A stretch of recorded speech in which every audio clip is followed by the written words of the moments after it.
یہ رات کا وقت تھا جب میں اپنے کمرے میں سو رہی تھی۔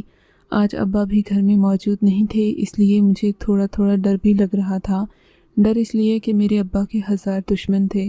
اگرچہ ان لوگوں نے کبھی ہم سے براہ راست بات تو نہیں کی تھی، مگر پھر بھی ان لوگوں کا ڈر میرے سر پر سوار رہتا۔ میں سوچتی کہ کہیں کوئی ہمارے گھر نہ آ جائے۔ اگرچہ ہمارے گھر میں نوکر چاکر تو بہت تھے، نوکروں کی ایک فوج میرے پیچھے پھرتی تھی، مگر پھر بھی باپ کا سایہ سر پر نہ ہو تو ایک بیٹی خود کو غیر محفوظ ہی تصور کرتی ہے۔ ابا کے تمام تر اقدامات کے باوجود بھی مجھے اسی وقت اپنا آپ محفوظ لگتا جب ابا جان گھر پر ہوتے تھے، کیونکہ کوئی ایک جوان لڑکی کی حفاظت ایک باپ سے زیادہ نہیں کر سکتا۔ پھر وہی ہوا جس کا ڈر تھا۔ رات کے تقریباً 2 بجے تھے جب میرے کمرے کے دروازے کے باہر عجیب سی آواز آنے لگی۔ میں ڈر گئی۔ میں نے پہلے تو سوچا کہ شاید بلی یا کوئی جانور ہوگا جو کمرے کے دروازے پر آوازیں پیدا کر رہا ہے، لیکن پھر اچانک جب میں نے اپنے موبائل کی روشنی میں دروازے کی طرف دیکھا تو میرے رونگٹے کھڑے ہو گئے۔ کوئی تھا جو میرے کمرے کے دروازے کے لاک کو چابی کی مدد سے کھولنے کی کوشش کر رہا تھا۔ سنسنی کی ایک لہر تھی جو کہ میری کمر تک دوڑ گئی تھی۔ میں سوچ بھی نہیں سکتی تھی کہ کوئی ہمارے گھر کی اس قدر قریب تک آ جائے گا۔ جی چاہا کہ چیخ ماروں، مگر میرا کمرہ تو اس گھر کی آخری دیوار کے ساتھ تھا۔ میں اگر چیختی چلاتی بھی تو اس کا کوئی فائدہ نہ ہونا تھا، بلکہ باہر کھڑے شخص کو اندازہ ہو جاتا کہ میں ڈر گئی ہوں۔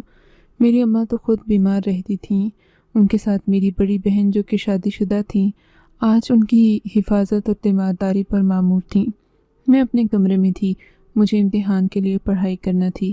پھر مجھے نیند آ گئی۔ میں نے جلد ہی کمرے کر دی اور سونے کے لیے لیٹ گئی، پر ابھی مجھے نیند نہیں آئی تھی۔ میں ابھی بھی سونے کے لیے لیٹی ہی تھی کہ مجھے باہر سے ایک عجیب و غریب آواز آتی سنائی دی۔ میں ہڑبڑا کر اٹھ بیٹھی۔ میرا دماغ سیکنڈ کے 1000ویں حصے میں چلنے لگا کہ میں ابھی کیا کروں۔ تبھی دروازہ اچانک کھل گیا اور اسی وقت میں نے بجلی کسی تیزی سے اپنے کمرے کی کھڑکی کے پیچھے پردے میں پناہ لی تھی۔ اندر آنے والے شخص نے ارادتاً دروازہ بند کیا، اسے کنڈی لگائی اور پھر میرے بستر کی طرف بڑھنے لگا۔ میرا دل اچھل کر حلق میں آ گیا تھا۔ وہ شخص کی نیت تو بالکل میرے سامنے تھی۔ میں جان گئی تھی کہ یہ کیا چاہتا ہے، سو میں نے اپنے کمرے کی کھڑکی دوسرے ہاتھ سے کھولی اور کھڑکی سے باہر چھلانگ لگا دی۔ میرے کمرے کی کھڑکی گھر کے لان میں کھلتی تھی۔ میرا دل چاہ رہا تھا کہ زمین پھٹ جائے اور میں اس میں سما جاؤں۔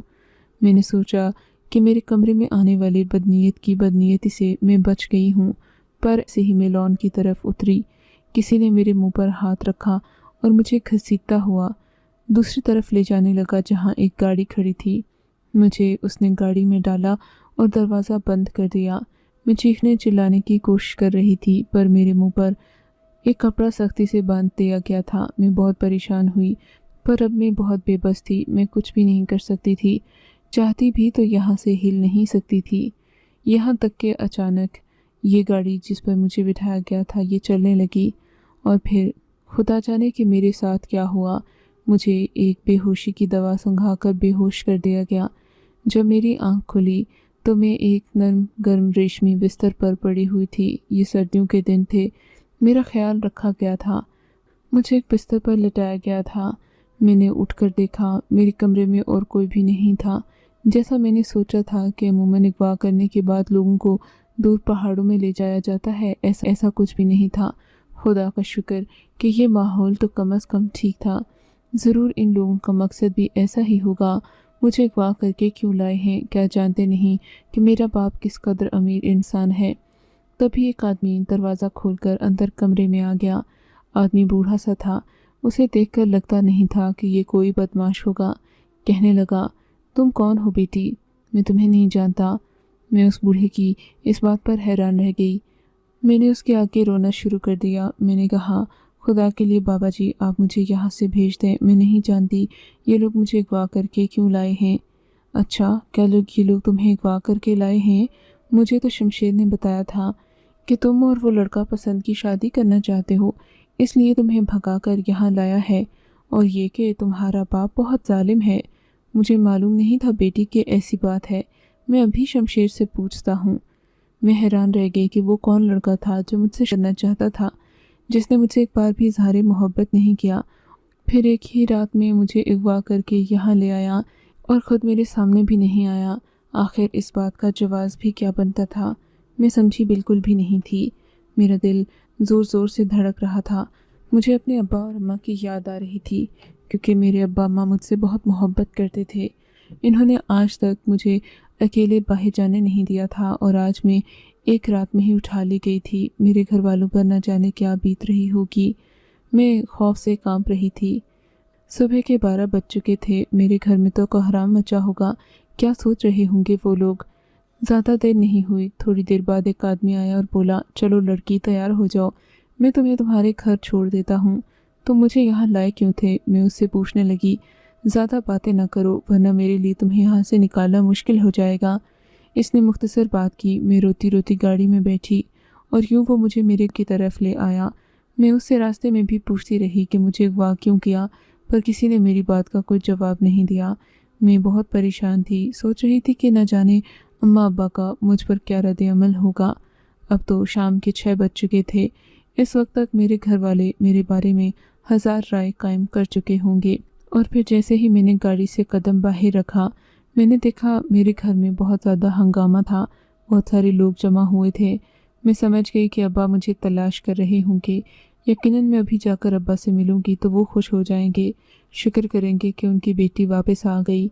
मगर इससे पहले कि मैं दरवाजे के अंदर दाखिल होती, हमारे घर का माली मेरे सामने आ गया और बोला, बीबी जी आप कहाँ जा रही हैं? आपका तो जनाजा पढ़ाया जा रहा है। क्या मतलब? मैं भड़क उठी। मैं तुम्हें जिंदा रूह मालूम होती हूँ। मेरी बात पर वो मौजूद खाना अंदाज में बोला, मेरा ये मतलब नहीं था बीबी जी, आपके वालिद को सभी ने यही कहा है कि आप गई हैं। इस वजह से वो बहुत गुस्से में थे। न जाने इन्होंने किसकी लाश यहाँ रखी है और लोगों से यही कह रहे हैं कि मेरी बेटी मर गई है। अल्लाह जाने क्या मुआवजा है जो आपकी थोड़ी सी हरकत के पीछे किसी की जान ले सकते हैं। तो सोचें कि अगर आप उनके सामने चली जाएंगी तो क्या होगा। वो आप पर बिल्कुल भी खुश नहीं हैं। ऐसा ना हो कि आपकी जान सचमुच ले लें या आपको गुमनामी और कैद की ज़िंदगी गुजारना पड़ जाए। मैं उस माली की बात सुनकर बहुत डर गई थी। सोचा भी नहीं था अब्बा एक दिन में मेरा लाशा भी लाकर खड़ा कर देंगे। उनको सिर्फ अपनी पगड़ी की परवाह थी। मैंने अंदर जाने की बहुत कोशिश की, पर मुझे सब लोगों ने यही मशवरा दिया कि वालिद साहिब अभी बैठक में बैठे हैं, उनको इस बात की खबर नहीं हुई तो वो तुमको छोड़ेंगे नहीं। बेहतर है कि यहाँ से चली जाओ। मेरी अम्मा भी बेन कर करके रो रही थी। मेरा बहुत दिल चाहा मैं उनसे बातें करूं, उनसे मिलूं, लेकिन ऐसा मुमकिन नहीं हो सका। यूँ मुझे उसी माली ने जरा दिया कि तुम मेरे साथ मेरे गांव चलो। जब तुम्हारे अब्बा का गुस्सा ठंडा हो जाएगा, मैं उनको बताने की कोशिश करूँगा। उसके बाद तुम वापस चली आना और हो सके तो वहीं रह लेना। मैं तुम्हारी शादी किसी अच्छे नेक ज़िम्मेदार घराने में ही कर दूँगा। माली उम्र में बड़ा था। उसकी उम्र तकरीबन 45 साल थी, सो मुझे उस पर शक भी क्या होना था। उसने उसी वक्त एक गाड़ी मंगवाई, मुझे गाड़ी में बिठाया और गांव की तरफ रवाना कर दिया। उसी का एक जानने वाला आदमी था जो मुझे लेकर नारोवाल उसके गांव चला गया। ये गांव हमारे शहर से बहुत दूर था, जहां पर मुझे आकर ऐसा लगा कि मैंने ज़िंदगी का एक नया रंग देख लिया हो। मगर ज़ाहिर अम्मा अब्बा की याद तो आ ही रही थी, पर फिर सोचा अब्बा अगर मुझे जान से मार देते तो क्या होता। मैंने करीम बाबा का शुक्रिया अदा किया कि आपने मुझे अपने घर में पनाह दी, पर करीम बाबा के चेहरे पर एक अजीब सी वहशत और मक्कारी थी, जिसे देख देख कर मुझे अजीब सा एहसास हो रहा था कि कहीं करीम बाबा ने मेरे साथ देखकर मुझे अजीब सा एहसास हो रहा था कि कहीं करीम बाबा ने मेरे साथ कोई झूठ तो नहीं बोल दिया, या फिर वो मेरे साथ किसी मतलब की वजह से तो मुझे यहाँ लेकर नहीं आए। मगर मैं उनको अभी ऐसा कुछ कह नहीं सकती थी। मैं खुद भी बहुत डरी हुई थी।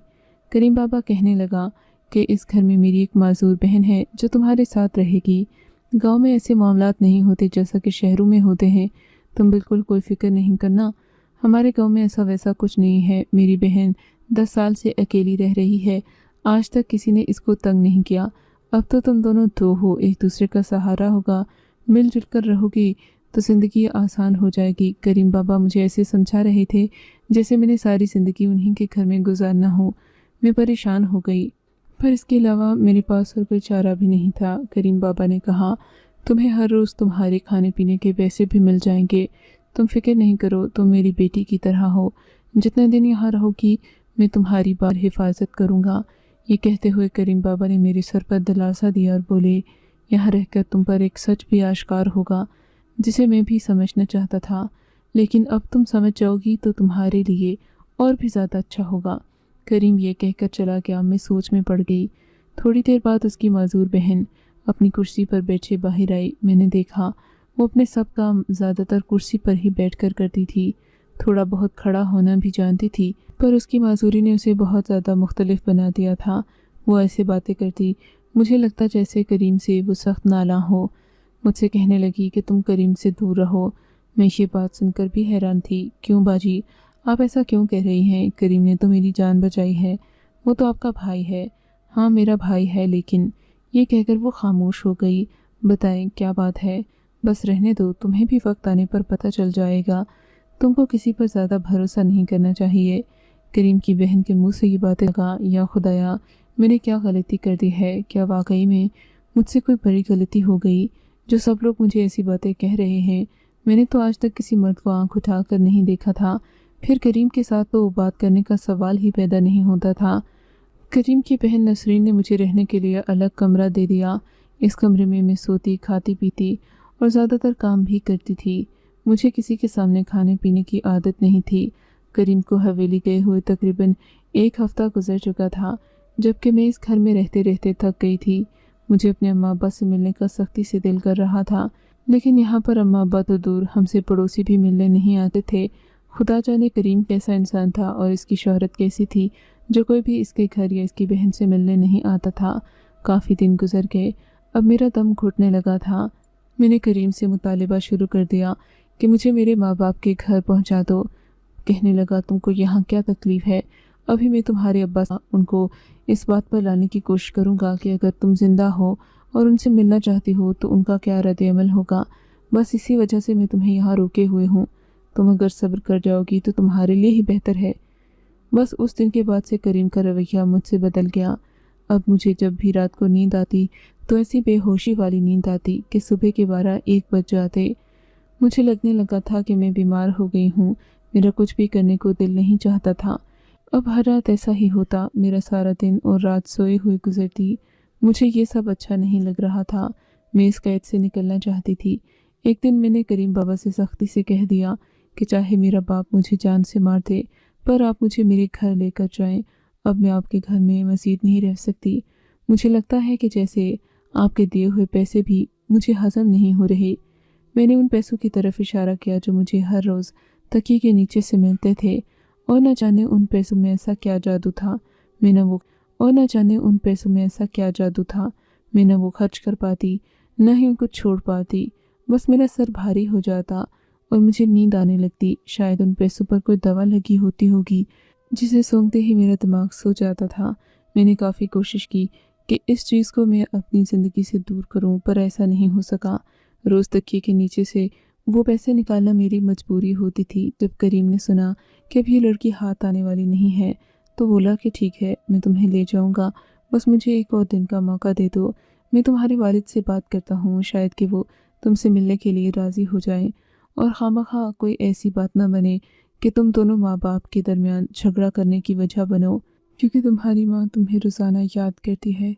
बिलाखिर जब मैं ना मानी, मैंने करीम खान को धमकी दी कि अगर तुम मुझे मेरे माँ बाप के पास ना लेकर गए तो मैं खुद ही इस घर से भाग जाऊंगी। अब अगर तुम चाहते हो कि तुम मेरे अब्बा के वफ़ादार मुलाजिम रहो और मुझे यहाँ से निकालो, मुझे मेरे घर लेकर जाओ, आगे वो जो कहेंगे मेरी जिम्मेदारी है। ये सुनकर करीम बहुत परेशान हो गया। बोला कि तुम ऐसा तो मत सोचो, लेकिन पहले एक वादा करो। मैं तुमसे कसम लूँगा कि तुम अपने माँ बाप को मेरे बारे में कुछ नहीं बताओगी। मैं तुमको एक ऐसी हकीकत बताऊंगा जिसके बाद शायद तुम्हें मुझ पर गुस्सा आए, लेकिन तुम कुरान पर हाथ रखकर इस बात की कसम खाओ कि तुम मुझे नुकसान नहीं पहुंचाओगी। मेरी हकीकत अपने वालिदैन को नहीं बताओगी, तभी मैं तुम्हारी बात सुनूंगा। मैं मजबूर हो गई, मेरे पास और कोई चारा नहीं था। अब मुझे करीम पर शक भी होने लगा था कि वो मुझे यहाँ लेकर खुद ही क्यों आ गया है। खैर, मैंने करीम के कहने पर कसम उठा ली। मैंने वादा किया कि मैं ये बात किसी को न बताऊंगी। करीम ने गाड़ी वाले अड्डे से गाड़ी मंगवाई, मुझे गाड़ी में बिठाया, लेकिन आज करीम बहुत घबरा रहा था। उसके चेहरे पर परेशानी, नदामत और न जाने क्या क्या था। आज वो खुद गाड़ी भी करीम चलाया करता था, लेकिन ज़्यादा नहीं। बाज़ औक़ात जब अब्बा का दूसरा ड्राइवर मसरूफ़ होता, शायद वही महारत आज करीम को काम आ रही थी। करीम ने रास्ते में ही अपनी कहानी खोलना शुरू की और मेरे तो जैसे सर पर आसमान गिरते चले गए। बीपी जी, आपने सोचा होगा कि मैं इतनी हमदर्दी में आपको आपके घर से उठाकर यहाँ क्यों लाया हूँ, लेकिन बाखुदा इसमें मेरा कोई गलत इरादा नहीं था। मैं सिर्फ आपके वालिद को एक सबक सिखाना चाहता था। कैसा सबक करीम? ये तुम क्या कह रहे हो? मैंने परेशान होकर पूछा। अगर मेरा इरादा बुरा होता तो मैं आपको इतनी महफूज जगह पर न रखता। आपने देखा ही होगा मेरे घर में ऐसा किसी किस्म का माहौल नहीं है। खैर, ये उस वक्त की बात है जब आज से तकरीबन 10 साल पहले मेरी एक बेटी, जिसकी उम्र 17-18 साल थी, उसकी खूबसूरती ने आसपास के लोगों की जहनों पर असर कर रखा था। इस कदर खूबसूरत लड़की शायद उन लोगों ने इससे पहले देखी न थी। हम गोरे चिट्टे लोग हैं, गांव से मजबूरी के बायस शहर जाते हैं। शहर के लोगों में बनावटी खूबसूरती होती है, वो असल खूबसूरती के लिए तरसते हैं। बस इसी वजह से जब मैं अपनी बेटी को लेकर वहाँ गया तो इर्द गिर्द के लोगों की नज़रें मेरी बेटी पर रहने लगीं। इस बात पर मैं बहुत डरने लगा। मैंने बहुत कोशिश की कि मैं अपनी बेटी को दूसरों की नज़रों से छुपा कर रखूं, पर ऐसा नहीं हुआ। एक दिन छोटे साहिब के कुछ दोस्त मिलकर मेरी बेटी को घर से ही उठा कर ले गए। मेरी बेटी के साथ बहुत जुल्म किया गया, यहाँ तक कि उसकी जान ले ली गई। मेरे लिए वो मंजर क़यामत का था जब मेरी लुटी पुटी बेटी घर की दहलीज पर आई और आते ही बेहोश हो गई। उसके बाद उसने अपनी आखिरी हिचकी ली, तुम्हारे भाई का नाम लिया और इस दुनिया से चली गई। मैं तो सारा खेल समझ गया था। मेरी बीवी भी सर झुकाए खड़ी थी। हम दोनों इस कदर रोए कि तुमको बता नहीं सकते। मुझे तो लगता था जैसे मेरी दुनिया लुट गई हो। मेरा कलेजा मुंह को आता था। जख्म जख्म मेरे दिल को लगा था। मेरा दिल चाहा कि मैं अपना गिरेबान चाक करूं और वीरानों में निकल जाऊं, पर ऐसा कैसे कर सकता था? मेरे घर में मेरी एक माजूर बहन भी थी और मेरा छोटा बच्चा भी था, जिसकी हिफाजत तभी मेरे ज़िम्मे थी। बस फिर क्या हुआ? मेरी बीवी भी यही गम सीने में लिए इस दुनिया से चली गई। मैं अपने बेटे और बहन के साथ अकेला रह गया। मेरी बहन खुद माजूर थी, मेरे बच्चे की हिफाजत न कर सकी। एक दिन लापरवाही या यूं कह लो इत्तेफाकिया मेरा बच्चा गिरकर अपनी जान से भी गया। यूं मैं अपनी माजूर बहन के साथ अकेला रह गया। मगर जानती हो, उससे भी ज़्यादा दुख मुझे उस वक्त हुआ जब मैंने साहिब से इंसाफ की अपील की। इन्होंने यही कहा कि गलती सारी तुम्हारी बेटी की थी, न वो अपनी खूबसूरती से उन लोगों को निभाती और न ही ये हादसा होता। इस बात ने मेरे दिल पर गहरा असर किया। उस वक्त तुम 6-7 साल की थी। मैंने साहिब से कहा कि अल्लाह आपकी बेटी के नसीब अच्छे करे, लेकिन जो इल्ज़ाम आपने मुझ पर लगाया है वो आपकी अपनी बेटी पर भी लग सकता है। इस बात पर साहब मुझसे बहुत गुस्सा हुए। बोले कि तुम्हारी नीयत ही ठीक नहीं, तुम मुझसे बदला लेना चाहते हो, मेरे घर से निकल जाओ। मुझे इस बात ने और परेशान कर दिया। मेरे पास रहने का कोई ठिकाना न था। मैंने उनकी मिन्नतें करके, उनके पाँव पड़कर उनको इस बात पर मना लिया कि मैं उनके घर पे ही नौकरी करूँगा। लेकिन मैं ही जानता हूँ कि उनकी मेरी मुर्दा बेटी पर इल्ज़ाम लगाने वाली बात मेरे दिल को कितना दुखी कर गई थी। फिर भी मैं खामोश रहा। उस दिन का इंतज़ार कर रहा था जब मुझे बदला लेना होगा। फिर जब मैंने तुम्हें तुम्हारे बाबा के दुश्मनों की मदद से तुम्हारे घर से अगवा किया, मेरी तो नीयत यही थी कि मैं तुम्हारी बाप को ऐसा सबक सिखाऊंगा कि दोबारा किसी बेटी पर बात ना करेगा। लेकिन जब उसने एहसास हो गया कि इस इंसान के सीने में दिल ही नहीं है, ये दूसरों की बेटी का क्या ही ख्याल करेगा, जो अपनी बेटी पर भी इस तरह के इल्ज़ाम लगा रहा है कि सुनते ही शर्म आए। मैं पछताने लगा कि मैंने तुम मासूम पर जुल्म कर दिया। मुझे लगा था कि जैसे ही तुम्हारी गुमशुदगी की खबर तुम्हारे बाप को मिलेगी, वो बेचैन हो जाएगा, उसे दिल का दौरा पड़ेगा, वो मुझसे माफ़ी मांगेगा। पर ऐसा नहीं हुआ। कुछ लोग बहुत ही सख्त दिल होते हैं, उनको किसी की परवाह नहीं होती सिवाय अपनी ऊंची पगड़ी के। बेटी, मुझे माफ़ कर दो। मैंने तो तुम्हारे बाप को ये सब सिखाने की कोशिश की थी, क्योंकि तुम्हारा भाई अभी उन हरकतों से बाज नहीं आया। मैंने सोचा था शायद कि वो सीख जाएंगे। ये कहकर करीम रोने लगा।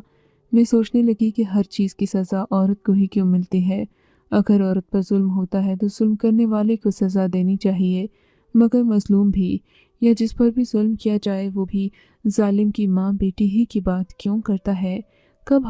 مجھے کریم نے والد کے پاس پہنچا دیا۔ والد نے وہی سب کیا جس کی مجھے امید تھی۔ وہ تو مجھ پر حملہ کرنے بھی دوڑے، پر زمانہ بدل گیا تھا۔ مجھے میری ماں نے بچا لیا۔ میرے ماموں اور چچا بھی بیچ میں آ گئے، ورنہ شاید میرے باپ کی سنگ دلی، جس نے ایک نوکر کو بدلہ لینے پر مجبور کیا، مجھے بھی زمین کے نیچے ہی پہنچا دیتی، پر ایسا نہیں ہوا۔ میں کریم کی شکر گزار ہوں جس نے مجھے میرے والد کی حقیقت بتا کر آئندہ آنے والی زندگی کے لیے محتاط کر دیا، ورنہ شاید میں نہ جانے انجانے میں کیا غلطی کر بیٹھتی، کیونکہ اس بار تو میرا کردار صاف اور شفاف تھا۔ سب لوگوں نے میری گواہی دی تھی، میری جان بچ گئی تھی، پر ہو سکتا ہے اس میں بھی اللہ کی مصلحت ہو۔ میں آگے آنے والی کسی غلطی سے بچ گئی کہ مجھے اپنے باپ کی طبیعت کا معلوم ہو گیا، اور اچھے سے اپنے گھر کے ماحول کا بھی، کہ اگر کوئی لڑکی گناہ کرے تو اسے مر کر بھی معاف نہیں کیا جاتا۔